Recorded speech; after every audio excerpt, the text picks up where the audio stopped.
years. 12 kasi siyempre 11 po siya nung Oo nga, siyempre nagbuntis pa. Bali 13 years. At 13 years.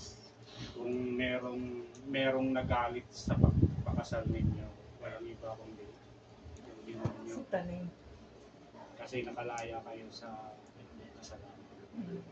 Ilang taong kayong hindi nakapagtig ng komunyon, di ba? Nung magtig lang kayo, nung pinasal na kayo. Yung isa yun sa mga galit na galit yung demonyo. Kaya abangan nyo, babalik yung sabi nga nila, sabi sa Ebanghelyo, pag nalinis yung, pag marumi ang bahay, nandun yung mga demonyo. Tapos, pag biglang nalinis yan, lalayas yung pitong demonyo. Pero maghahanda upang bumalik, magsasama ng mas masama pa sa kanila. Yun yung pagganda ninyong dalawa.